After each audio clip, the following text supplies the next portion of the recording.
Hello అండి. ఈరోజు topic వచ్చేసి మన విద్యా విషయాలలో పరాక్ PARAKH క్యాపిటల్స్‌లో. ఆహ్, పరాక్ అంటే ఏంటి? దీన్ని ఎవరు ప్రవేశపెట్టారు? ఎందుకు ప్రవేశపెట్టారు? దేనికి ఇది ఉద్దేశించబడింది? ఎప్పటి నుంచి కొనసాగుతుంది? ఈ విషయాలు మాట్లాడుకుందాం. అయితే దీని మీద పేరెంట్స్ కూడా అవగాహన ఉండాలి. ఖచ్చితంగా మీరు అవగాహన కలిగి ఉంటే మంచిదనేటువంటిది ఇక్కడ చాలా క్లియర్‌గా సెంట్రల్ గవర్నమెంట్ చెప్పడం జరుగుతుంది. మినిస్ట్రీ ఆఫ్ ఎడ్యుకేషన్ వారు. ఒక విషయంలోకెళ్ళిపోదాం. గత 2 నెలలుగా మన ఉపాధ్యాయ మిత్రులు చాలామంది గందరగోళానికి గురవుతున్నటువంటి విషయం ఇది ఎక్కువగా మాట్లాడుకుంటున్నారు. ఏదో స్కూల్స్‌లలో ఏదో సర్వే అని, పరీక్షలని, ఒక స్కూల్ వాళ్ళు ఇంకో స్కూల్‌కెళ్ళి ఏవో పరీక్షలు నిర్వహించాలని, ఇలా central government ministry of education వాళ్ళు ఏవో టాస్క్‌నిచ్చారని, ఒక ఊరి స్కూల్ వాళ్ళు ఇంకొక ఊరి స్కూల్లోకెళ్ళి ఈ సర్వే నిర్వహించాలని, పరీక్షలు నిర్వహించాలని, ఇది పరీక్షా సర్వేనా అని ఒక గందరగోళానికి లోనవుతున్న పరిస్థితి, ఒక ఖేవాస్ అని చెప్పుకోవచ్చనమాట. అయితే అసలు పరాక్ అంటే ఏంటి? దీన్నెందుకు రూపొందించారనేది చూద్దాం. ఎవరు రూపొందించారనేది ముందుగా మాట్లాడుకుందాం. మీకు తెలుసు 2020లో జాతీయ విద్యా విధానాన్ని ప్రవేశపెట్టారు. నూతన విధానాన్ని ప్రవేశపెట్టారు. అప్పటి నుంచి ఈ మినిస్ట్రీ ఆఫ్ ఎడ్యుకేషన్ వారు దేశంలో ఉన్నటువంటి విద్యా విధానాన్ని, విద్యా వ్యవస్థని ఏకతాటిపై తీసుకురావాలి. పరీక్షల విధానాల్ని, రిజల్ట్ విధానాల్ని ఏకతాటిపై తీసుకురావాలని అనేక మార్పులు చేస్తుంది. సెంట్రల్ గవర్నమెంట్, స్టేట్ గవర్నమెంట్ అనేటువంటి వ్యత్యాసం లేకుండా అందరూ ఒకే విధమైన విధానాల్ని ఫాలో అవ్వాలనేటువంటిది ఈ జాతీయ విద్యా విధానం యొక్క ముఖ్య ఉద్దేశం. అలాగే ఎడ్యుకేషన్‌లో రీఫార్మ్స్ జరగాలి. పాత విద్యా విధానాలను పక్కకు పడేసి, ఈ రోట్ మెథడ్స్ బట్టి పట్టే విధానాలను పక్కకు పడేసి, పిల్లలు సహజంగా ప్రాక్టికల్‌గా నేర్చుకోవాలి. ప్రాక్టికల్ నాలెడ్జ్‌తో అనేసి ఈ విద్యా విధానాన్ని ప్రవేశపెట్టారు. చాలా వరకు ఈ విద్యా విధానంలో కేంబ్రిడ్జ్ కరిక్యులంని ఇంట్రొడ్యూస్ చేశారు. కేంబ్రిడ్జ్ విద్యా విధానం ప్రపంచంలో పేరుగాంచినటువంటి విద్యా విధానం ఏదైనా ఉంది అనంటే అది కేంబ్రిడ్జ్ కరిక్యులం, కేంబ్రిడ్జ్ అసెస్మెంట్ విధానాలు అంతర్జాతీయ స్థాయిలో. సో ఈ విద్యా విధానాలని ఇటు CBSE పూర్తిగా ప్రవేశపెట్టేసి ఆల్రెడీ అన్ని స్కూల్లో అమలు పరుస్తుంది. అలాగే ఇప్పుడున్నటువంటి అన్ని స్టేట్ గవర్నమెంట్స్ కూడా ఈ విద్యా విధానాన్ని ఖచ్చితంగా ప్రవేశపెట్టుకోవాలి. ప్రవేశపెట్టి వాళ్ళ టీచర్లని, వాళ్ళ పిల్లల్ని ఆ విధంగా వాళ్ళని రెడీ చేయాలి ఈ విద్యా విధానం ప్రకారం అనేది దీని ముఖ్య ఉద్దేశం. ఓకేనా? ఇదేంటనంటే పరీక్షలు ఎలా ఉండాలి, ఓకేనా, రిజల్ట్స్ ఎలా ఉండాలి అనేటువంటి ఒక ప్రత్యేకమైనటువంటి విభాగం, ఒక అవేర్నెస్ తీసుకురావాలి దేశమంతటా అనేటువంటిది పరాక్ ముఖ్య ఉద్దేశం. దీన్ని అంతకుముందు 2020లో NAS అనేవాళ్ళు, నేషనల్ అసెస్మెంట్ సర్వే అనేవాళ్ళు. దీన్ని ఈ సంవత్సరం పరాక్ అని అంటున్నారనమాట.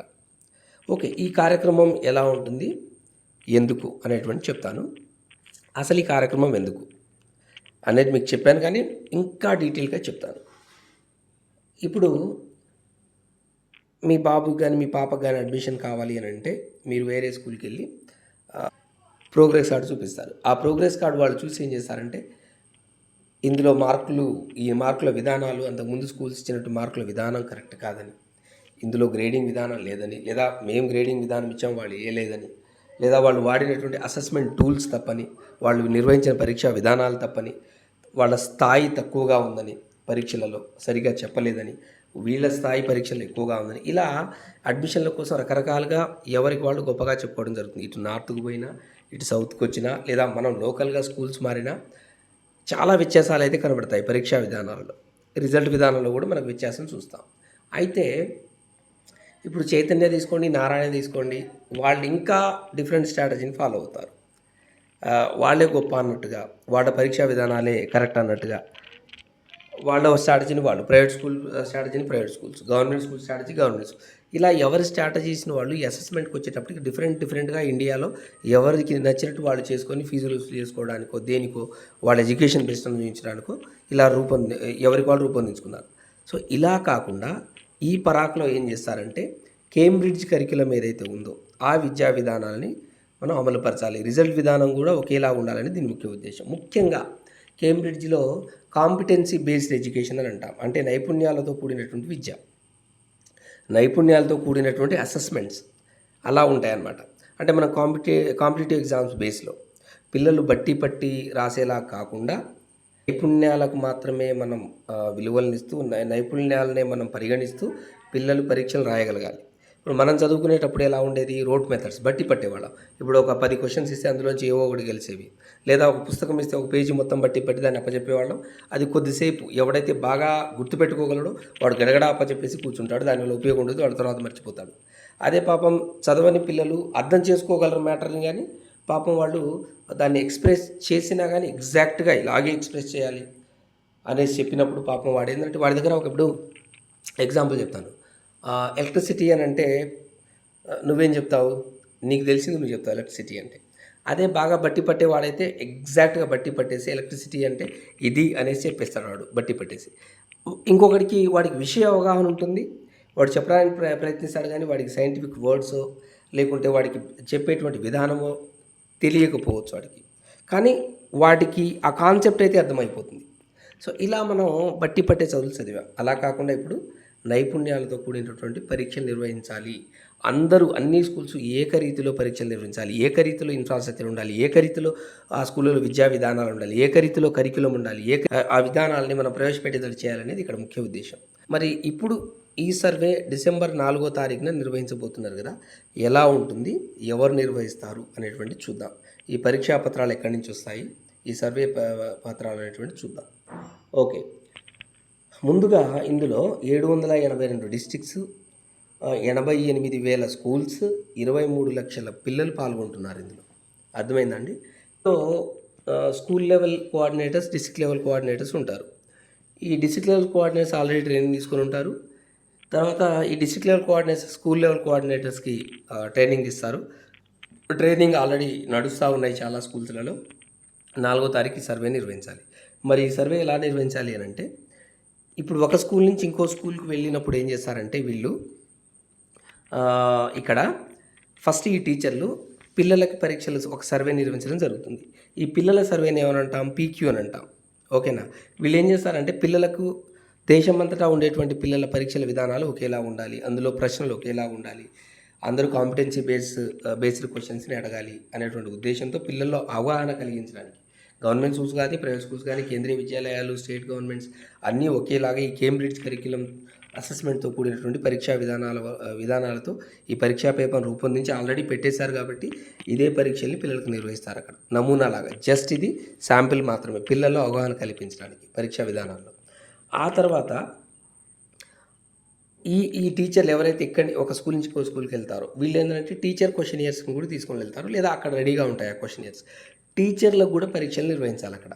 ఈ టీచర్ల పరీక్షలు ఏముంటుంది, దేనికి నిర్వహించాలి టీచర్ల పరీక్షలు అంటే, టీచర్లకు కూడా మరి జాతీయ విద్యా విధానం ప్రకారం అవగాహన ఉండాలి కదా, బోధనా పద్ధతులు, ఈ పెడగాజికల్ ప్లాన్ మీద అవగాహన ఉండాలి, ఎటువంటి టీచింగ్ స్ట్రాటజీస్ని వాడాలి క్లాస్ రూమ్లో, ఏ క్లాస్ రూమ్ మేనేజ్మెంట్ని మనం ప్రాపర్గా నిర్వహించాలి, ఇలా ఈ కేంబ్రిడ్జ్ కరిక్యులం మీద కూడా అవగాహన ఉండాలనే ఉద్దేశంతో ఇక్కడ ఏం చేస్తారంటే టీచర్లకు కూడా అవగాహన కల్పించడానికి టీచర్ క్వశ్చన్ ఇయర్స్ ఉంటుంది.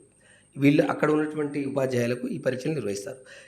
ఇదే టీచర్లు మళ్ళీ ఏం చేస్తారంటే స్కూల్ క్వశ్చన్ ఏం తీసుకొని వెళ్తారు అంటే మేనేజ్మెంట్ కూడా ఒక పరీక్ష ఉంటుంది.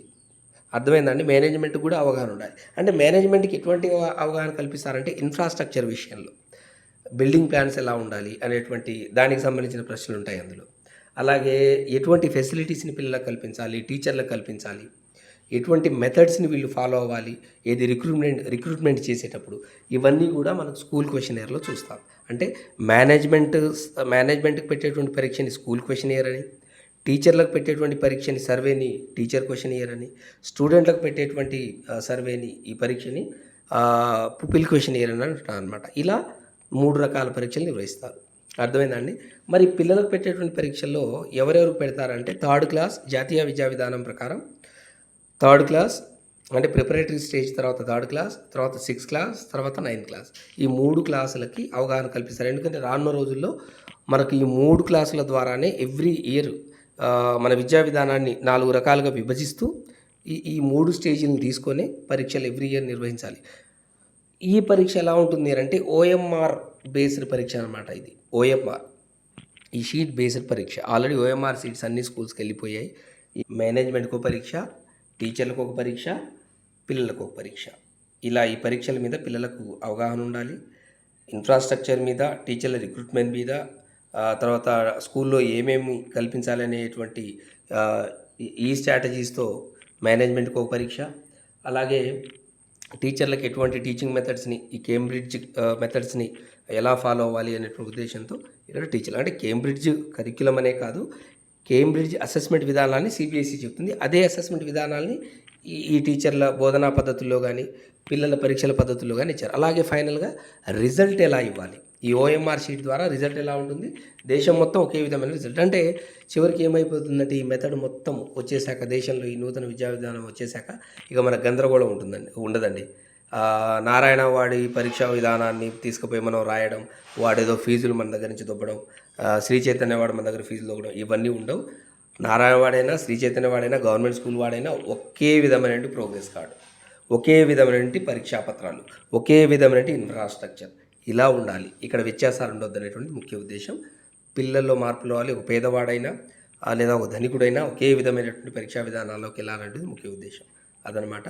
Thank you so much. ఇంకేదైనా మీకు డౌట్స్ ఉంటే అడగండి, నేను ఖచ్చితంగా క్లారిఫై చేస్తాను.